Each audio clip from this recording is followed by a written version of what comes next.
ഞാൻ ഇവിടുന്ന് വെറും 600 റിയാൽ ശമ്പളത്തിനാണ് 1978 പോയത്. ഞാൻ ഇന്ത്യയിൽ അജിഫാന എന്ന ഒരു ബിസിനസ് തുടങ്ങാനുള്ള പ്ലാൻ ചെയ്തു. ഇന്ന് ഇന്ത്യയിൽ 14 സ്റ്റേറ്റിൽ 202 ഔട്ട്ലെറ്റ് റൺ ചെയ്യുന്നുണ്ട്. നമസ്കാരം. എന്നെ ഈ പരിപാടിയിലേക്ക് ക്ഷണിച്ച ഈ പ്രവർത്തകർക്ക് നന്ദി.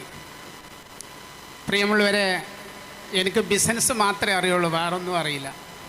1978 എൻ്റെ വീട് വിറ്റ് ഞാൻ ദമാം സൗദി അറേബ്യയിലേക്ക് പോയത്. 42 വർഷം പ്രവാസി ആയി അവിടെ ബിസിനസ് നടത്തി.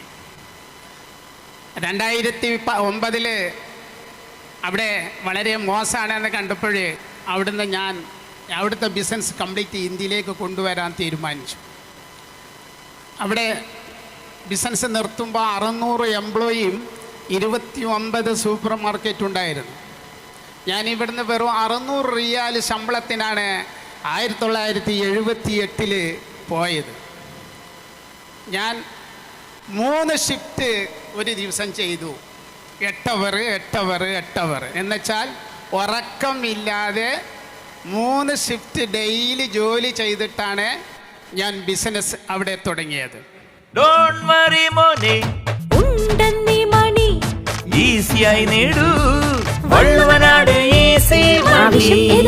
പണം ഞങ്ങൾ തരും.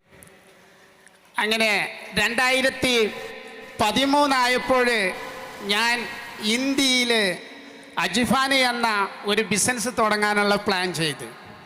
അങ്ങനെ ഈ അജിഫാൻ എന്ന് പറഞ്ഞാൽ എൻ്റെ 5 മക്കളെ ഫസ്റ്റ് ലെറ്ററാണ്.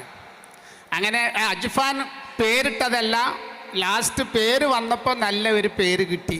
അങ്ങനെയാണ് അജിഫാൻ.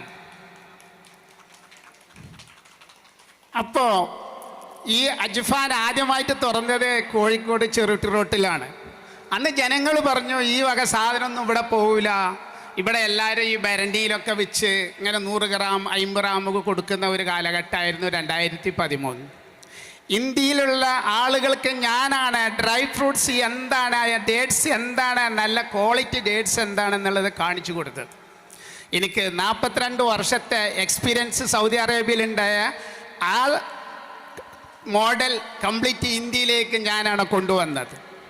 ഇന്ന് ഇന്ത്യയിൽ 14 സ്റ്റേറ്റിൽ 202 ഔട്ട്ലെറ്റ് റൺ ചെയ്യുന്നുണ്ട്.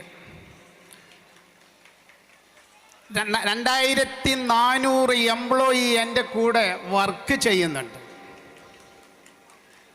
ഇന്ന് ഇന്ത്യയിൽ തന്നെ ഏറ്റവും അധികം ഡ്രൈ ഫ്രൂട്ട്സിൻ്റെ കമ്പനി നമ്മളെ കമ്പനിയാണ്, അജ്ഫാനാണ്. എന്തുകൊണ്ടാണ് അജ്ഫാൻ ഇത്ര 12 കൊല്ലം കൊണ്ട് ഇന്ത്യ മൊത്തം എത്താനുള്ള കാരണം? ഞാൻ കറക്റ്റ് ഇൻകം ടാക്സ് കെട്ടുന്നുണ്ട്, കറക്റ്റ് GST കൊടുക്കുന്നുണ്ട്, കറക്റ്റ് സക്കാത്ത് കറക്റ്റ് കൊടുക്കുന്നുണ്ട്. നമ്മൾ മുസ്ലിമിനോട് അള്ളാൻ്റെ റസൂല് നമ്മൾ പഠിപ്പിച്ചു, 5 കാര്യം നിങ്ങൾ പ്രവർത്തിക്കണം, 6 കാര്യം വിശ്വാസമാണ് എന്ന്.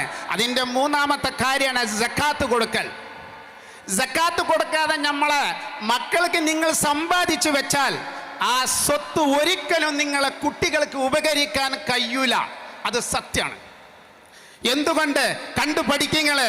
അജ്ഫാൻ സക്കാത്ത് കൊടുത്തപ്പോൾ കുറവല്ല വന്നത്, ഇന്ന് 500 കോടിൻ്റെ ടേൺഓവറുള്ള കമ്പനിയായി മാറി. എന്തുകൊണ്ട്? കഴിഞ്ഞ വർഷം 4.25 കോടിയാണ് സക്കാത്ത് ഞാൻ കൊടുത്തത്. കഴിഞ്ഞ കൊല്ലം 40 വീട് തുറന്നു കൊടുത്തു. 86 മുതൽ തുടങ്ങിയതാണ് വീടുണ്ടാക്കൽ. ആർക്കും അറിയില്ലായിരുന്നു. അന്ന് മുതൽ സക്കാത്ത് ഞാൻ കൊടുക്കുന്നുണ്ട്. ഈ വർഷം 6.5 കോടിയാണ് സക്കാത്ത്. സക്കാത്ത് എനിക്ക് പറയാ, ഞാൻ കൊടുക്കുന്നതാണ്, കൊടുക്കാതെ കളവ് പറയുന്നതല്ല. ഈ വർഷം 60 വീടാണ് നിർമ്മിക്കുന്നത്. വീട് മാത്രമല്ല, ഞങ്ങൾ മറ്റത്തൂരിൽ ഒരാൾ പോലും പട്ടിണി കിടക്കാൻ പാടില്ല എന്നാണ് എൻ്റെ ഉദ്ദേശം. ഇനി ജീവിക്കുന്നത് മക്കൾക്ക് വേണ്ടി, നാട്ടുകാർക്ക് വേണ്ടി ജീവിക്കാനാണ് ഞാൻ പ്ലാൻ ഇട്ടത്. അതുകൊണ്ട് ഇപ്പം കഴിഞ്ഞ പ്രാവശ്യം എൻ്റെ നാട്ടിന് ഒതുക്കുങ്ങൽ പഞ്ചായത്തിന് വേണ്ടിയിട്ട് ഒരു ഷെയർ എടുത്തിട്ട് നാട്ടുകാർക്ക് വേണ്ടിയിട്ട് ഒരു ഫാക്ടറി തുറക്കാമെന്ന് പറഞ്ഞിട്ടുണ്ട്. ഞാൻ 8 വയസ്സിൽ തുടങ്ങിയ ബിസിനസ് എൻ്റെ ബ്രെയിൻ മൊത്തം ബിസിനസ് മാത്രമേ ഉള്ളൂ. ഇന്ന് ഇന്ത്യയിലെ എത്രയോ വലിയ വലിയ കമ്പനിക്കാരും വലിയ വലിയ ബിസിനസ്മാൻമാരും ഉണ്ടായിട്ട് ഇത്രയധികം ഷോർട്ട് ടൈം കൊണ്ട് ഞാൻ 500 കോടി ഈ സമയം കൊണ്ട് എത്തിച്ചേക്കണമെങ്കിൽ 28-ൽ ഞാൻ ഉദ്ദേശിക്കുന്നത് 1000 കോടിയാണ് ഇൻഷാ അല്ലാഹ്.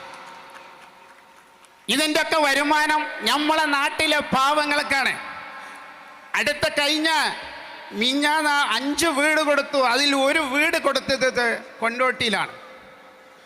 ആ 6 മാസം മുമ്പ് അവരെ താമസിക്കുന്ന സ്ത്രീ കിഡ്നി പേഷ്യൻ്റ്, 2 പെൺകുട്ടികൾ കിഡ്നി പേഷ്യൻ്റ്, ഒരു മോള് ചെറിയ കുട്ടിക്ക് ക്യാൻസർ. ഒരു ബിൽഡിംഗ് ഓണർ അവരെ സാധനം എടുത്ത് പുറത്തേക്ക് ഇട്ടിട്ട് അവരോട് കാലിയാക്കാൻ പറഞ്ഞു. അപ്പോഴാണ് ഞാൻ ആ വിവരം അറിഞ്ഞത്. ഉടനെ എൻ്റെ മാനേജറെ കൊണ്ടോട്ടി അജ്ഫാൻക്ക് വിളിച്ചിട്ട് അവരെ ഉടനെ എവിടെ താമസിക്കാൻ പറ്റും അങ്ങോട്ട് താമസിക്കാൻ പറഞ്ഞു. മിഞ്ഞാന്ന് അവരെ 6 മാസം കൊണ്ട് അവരെ വീട് പണി പൂർത്തിയാക്കി അവരെ ഞാൻ അതിൽ താമസിപ്പിച്ചു. അതിൽ കിട്ടുന്ന സന്തോഷം ഈ ലോകത്തിൽ വേറെ ഒന്നിനും കിട്ടണില്ല. നമ്മൾ ഓരോരോ വീടുകളും തുറന്നു കൊടുക്കുമ്പോൾ അതിൻ്റെ അകത്തുനിന്ന് വരുന്ന കരച്ചിൽ ഈ ലോകത്തിൽ എന്ത് ചെയ്താലും കിട്ടില്ല ആ സമാധാനം. അപ്പോൾ എനിക്ക് നിങ്ങളോട് പറയാനുള്ളത്, എനിക്ക് 10 മിനിറ്റേ ഉള്ളൂ, അത് തീരാനായിക്കണോ. അതുകൊണ്ട് എൻ്റെ വാക്കുകൾ നിർത്തിക്കുന്നു. ഇൻഷാ അല്ലാഹ് നിങ്ങൾ സക്കാത്ത് കറക്റ്റ് കൊടുക്കുക, നിങ്ങൾ മുതൽ അധികരിക്കും. അതൊരു നഷ്ടമല്ല. നമ്മൾ പോകുമ്പോൾ 3 കഷ്ടം തുണി മാത്രമാണ് നമുക്ക് കിട്ടുക. ഇതൊക്കെ ഇവിടെ ഇട്ടിട്ട് നമ്മൾ പോകും.